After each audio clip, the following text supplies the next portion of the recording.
Happy Thanksgiving, everybody. I hope this finds you enjoying the big three of Thanksgiving week, huh? Football, getting ready for Black Friday, and gorging yourself on turkey and mashed potatoes. Hey, before all of that, believe it or not, Thanksgiving was actually founded on a universal feeling. A universal feeling that we all almost can't help ourselves but doing. You see, we almost can't help ourselves from being grateful. Am I right? I mean, we have so much to be grateful for, but I say almost because here's what I want to talk to you about. Too often, I want to suggest in our culture today, in our families, amongst one another, too often today, we do this? We withhold gratitude. This week on the Daily Dose, we've been talking about the five most important lessons that our faith has for those of us who sometimes feel like we've been dealt kind of a crummy hand of cards. There are 5 lessons that we believe are some of the most important for us living the life that God wants for us. And today I want to talk to you specifically about gratitude. And to do that, I want to look at a story in the book of Luke.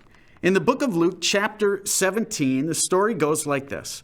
On the way to Jerusalem, Jesus was going through the region between Samaria and Galilee.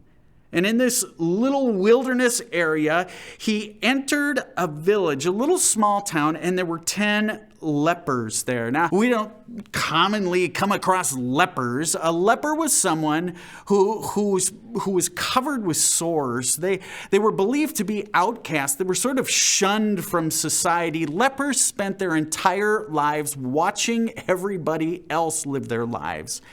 And it was believed that you got leprosy because you didn't live the right kind of life. It was a punishment from God. And so as Jesus entered a village, 10 lepers approached him.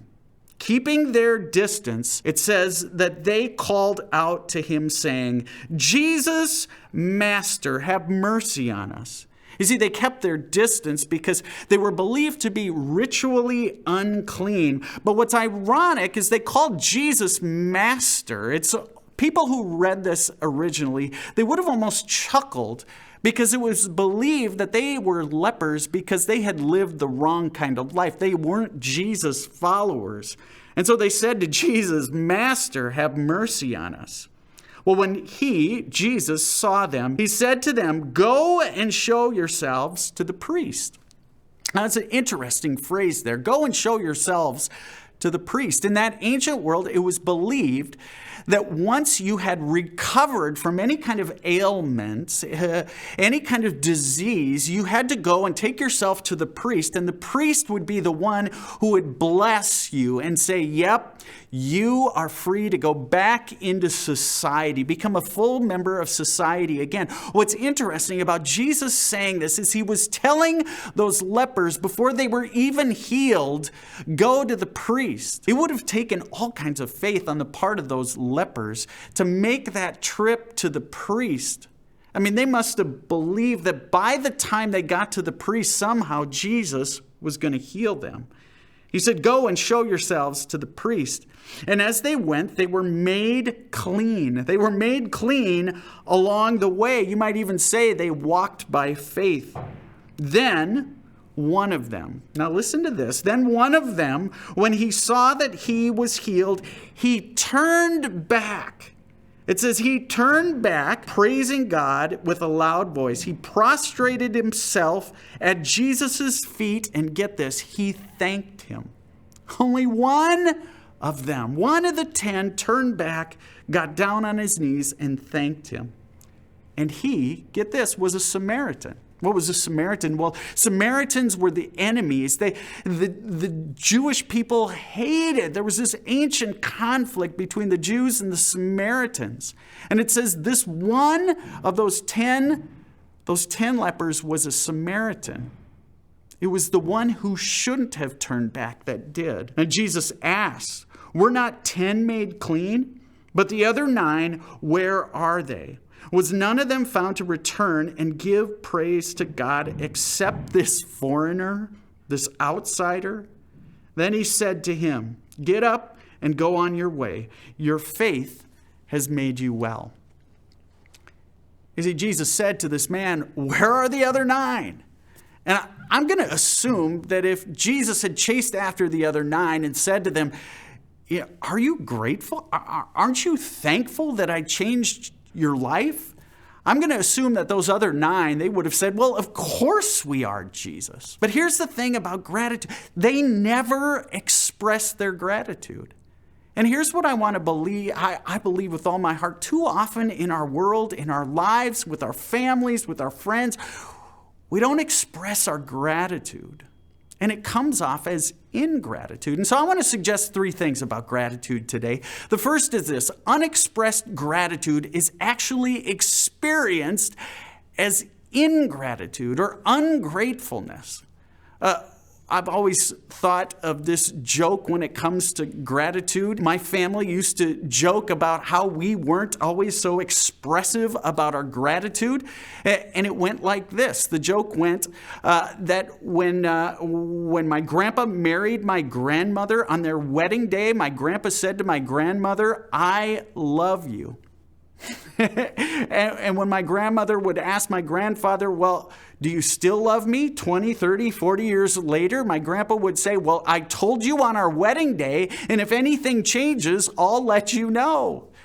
You see, unexpressed gratitude is actually experienced as ingratitude. The second thing is this: when we don't express gratitude, it always leaves a mark. It always leaves scars. It always stings, doesn't it? Yeah, I run into so many people, sons and daughters of fathers and mothers, who to the day that their parents die, they're not certain. They don't know if they ever have their parents' blessing. When we don't express gratitude, it always leaves a mark. It stings. And we passively communicate that I don't see you. I don't recognize your hard work. The last thing I think maybe we have to learn from this story about gratitude is that not expressing gratitude, it creates a gap. It creates a distance. And too often it creates distance with the people we love the most.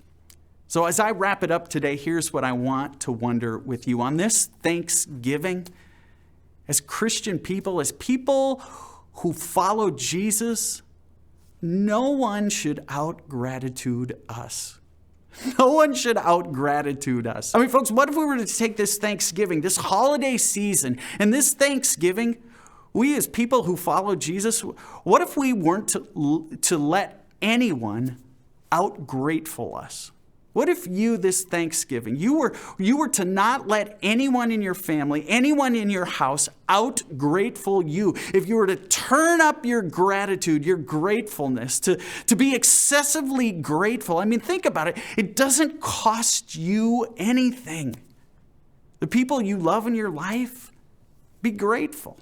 Your wife, your husband, your mom, your dad, your son, your daughter, your sister, your brother, your boss, your coworker. And maybe even you'll give thanks to God for all the ways God has blessed you. We're going to listen to a song, and it's called The Blessing. And it comes from a recording that we put together this past summer. And on that recording, you're going to see the faces of all kinds of Calvary members. You see, these people are a blessing to us. The people around us are a blessing. You see, ingratitude too often takes a hold of us. We forget to be grateful. And so here's what I want to invite us to be this year: to see all the blessings and to be grateful. No one should out-grateful us.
his favor be upon you and 1,000 generations, and your family and your children, and their children and their children. May his favor be upon you and 1,000 generations, and your family and your children and their children and their children. May his favor be upon you and 1,000 generations, and your family and your children and their children and their children. May his favor be upon you and 1,000 generations, and your family and your children and their children and their children. May his presence go before you and behind you